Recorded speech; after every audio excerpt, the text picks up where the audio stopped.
یہاں پر ایک چھوٹا سا واقعہ بیان کرنا چاہوں گی کہ ایک گورنمنٹ آفیسر تھا، اس کی ٹرانسفر ہوئی لاہور سے کراچی، تو ریل کار سے اس کو جانا تھا، تو اسٹیشن پہنچا، ٹکٹ خریدا، گاڑی جس لائن پہ کھڑی تھی وہاں اس کو پہنچنے کے لیے سامان خود اٹھا کے جانا مشکل تھا، تو اس نے ایک کلی لے لیا، وہ جو پورٹر ہوتا ہے، اور اسے کہا کہ میرا یہ سامان میرے ساتھ وہ فلاں گاڑی تک پہنچا دو۔ اس نے سامان اس کے پیچھے پیچھے ہو لیا، رش بہت تھا، وہ شخص خود تو کسی طرح بچا کے نکل کے گاڑی تک پہنچ گیا، ایک کلی جو کہ سامان سے لدا ہوا تھا یا اس کے ساتھ جو بھی تھا وہ وہاں نہیں پہنچ پایا۔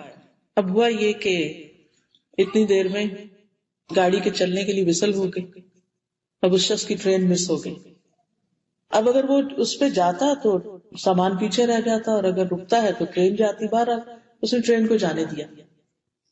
افسوس تو اس کو بہت ہوا۔ آپ خود سوچئے کہ اگر کسی کی وجہ سے آپ کا پلین مس ہو جائے یا گاڑی مس ہو جائے یا کسی چیز کا کوئی چانس مس ہو جائے تو آپ کی کیفیت کیا ہو؟ اس غصے کو یاد کر لیجیے۔ بہرحال اس شخص کو غصہ تو بہت ہوا، بہت غصہ آیا۔ اب ہوا یہ کہ جب گاڑی چلی گئی تو لوگ بھی چھٹ گئے، تو وہ بیچارہ پسینے سے شرابور کلی جو تھا وہ وہاں پہنچ گیا، اور اس کے چہرے پر نہایت افسوس اور شرمندگی کے آثار تھے۔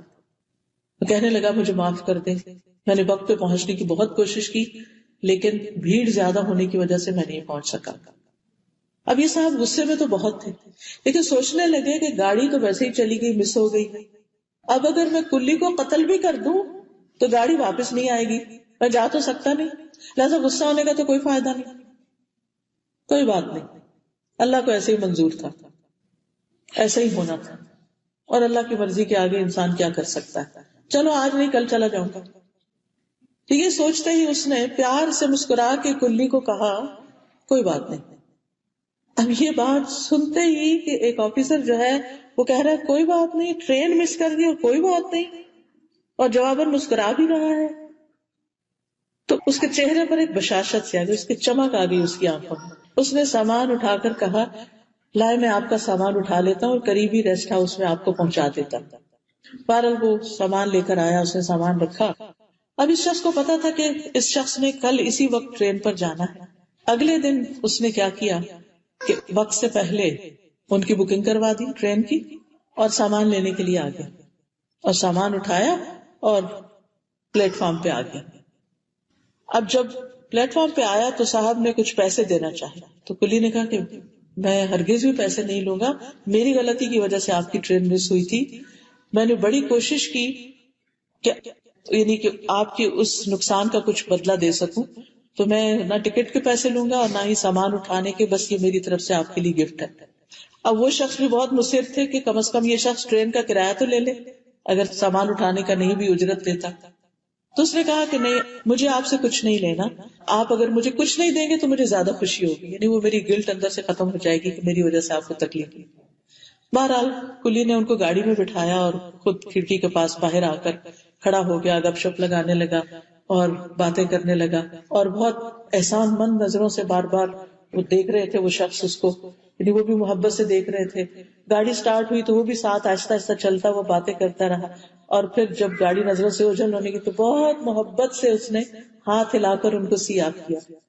وہ اس کلی کی نگاہوں میں ایسی محبت اور ایسی چاہت اور ایسا مان تھا کہ وہ کہتے کہ ایسا تو آج تک مجھے کسی اپنے عزیز رشتہ دار نے بھی نہیں خدا حافظ کہا، کہ اتنی محبت۔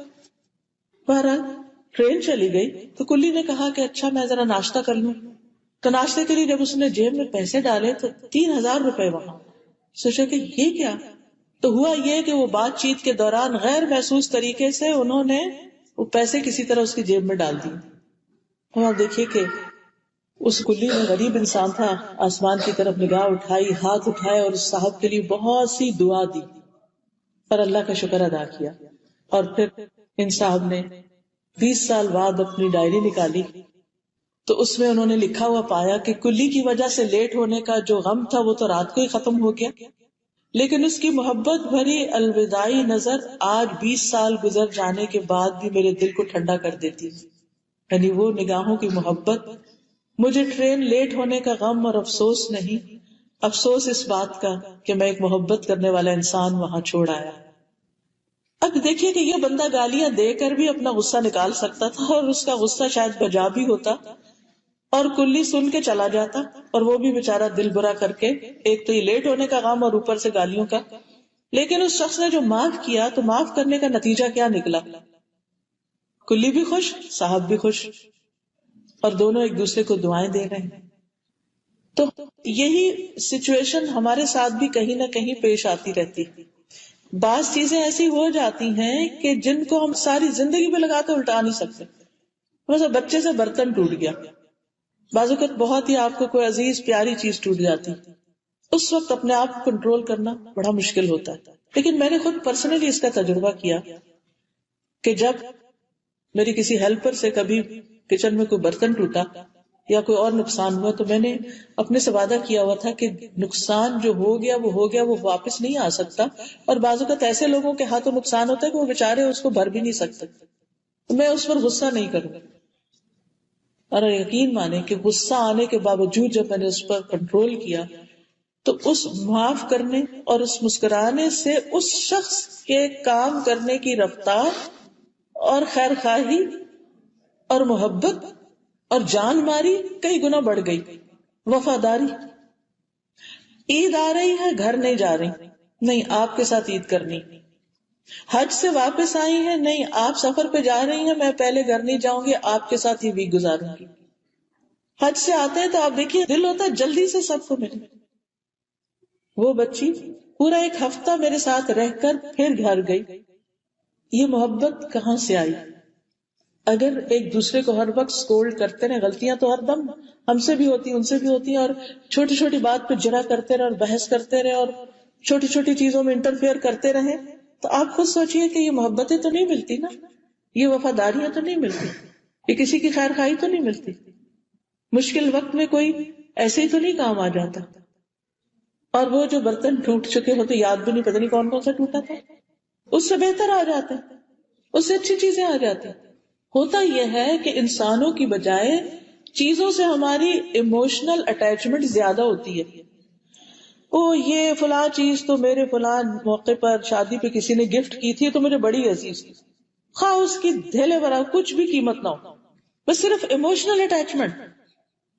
کوئی چھوٹی سی چیز سنبھال کے رکھ لیں گے، کچھ اس کا کام نہیں ہمارے پاس رہنے کا، اسے ہم نے کوئی استعمال نہیں کر، اس یادگاریں رکھی ہوئی ہیں، ایک یادگار یہاں لٹک رہی ہے، ایک وہاں لٹک رہی ہے، ایک وہاں لٹک رہی ہے، جنگ سے گھر بھرا ہوا ہے، جگہ گھیری ہوئی ہے.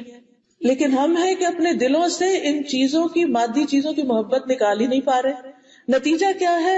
انسانوں کی محبت ہی ختم ہو کے رہ گئی، جگہ ہی نہیں انسانوں کی محبت کی. تو ہمیں فیصلہ کرنا ہوگا.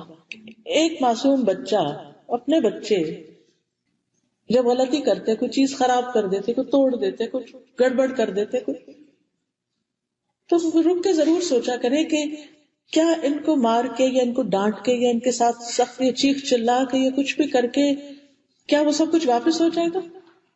نہیں. جتنی بھی بڑی غلطی آپ بعض کہتے تھے نا، آپ کو کوئی بتا دیتا ہے آپ کا بچہ یہ غلطی کر کے آ رہا ہے، یہ ایکسیڈنٹ کر کے آ رہا ہے. اب وہ بیچارہ ایکسیڈنٹ کے بعد ایک انسان ایک ٹراما سے گزرتا ہے، غلطی ہے اس کی، لیکن اس کو ایک سہارے کی ضرورت ہے، اس وقت اس کو کنسول کرنے کی ضرورت ہے. لیکن ہم اس وقت غصے میں بھر جاتے، آئے تو صحیح میں اس کی خبر لیتے، یہ شکر کرتے جان بچ گئی اس کی. اور پھر اس کو سکھانے کے لیے اس وقت جذباتی انداز اختیار کرنے سے کچھ فائدہ نہیں. آپ پہلے خود ٹھنڈے ہو جائیے، اپنا غم بلائیے، اپنا غصہ کم کیجیے، اور اس کے بعد آپ سوال کیجیے کیا ہوا تھا. سب سے پہلے تو کہ چلے شکر ہے جان بچ گئی، اللہ کا شکر، کوئی بات نہیں، چیزیں آنی جانی، اللہ اور دے دے گا، اس میں بھی کوئی خیر تھی، اللہ تعالیٰ اس سے بھی کوئی سبق سکھانا چاہتا ہے. پھر جب تھوڑا سا نارمل ہو حالت، پھر آپ پوچھیے کہ ہوا کیا تھا، تاکہ وہ شخص سوچنا شروع کرے غلطی کہاں تھی، کیوں، تاکہ آئندہ اس غلطی سے بچ سکے. آپ کے چیخنے داڑنے، غصہ کرنے، برا بلا کہنے سے اس کو موقع نہیں ملے گا کہ وہ اپنی غلطی کی اصلاح کے لیے کچھ سوچ سکے. اس کو سوچنے کا موقع دیجیے، اس پہ ٹرسٹ کیجیے، اس کو یہ کہنے کا موقع دیجیے کہ میری ماں مجھے بلیو کرتی، مجھ پر اعتماد کرتی، اور غلطیاں بھی ہو سکتی،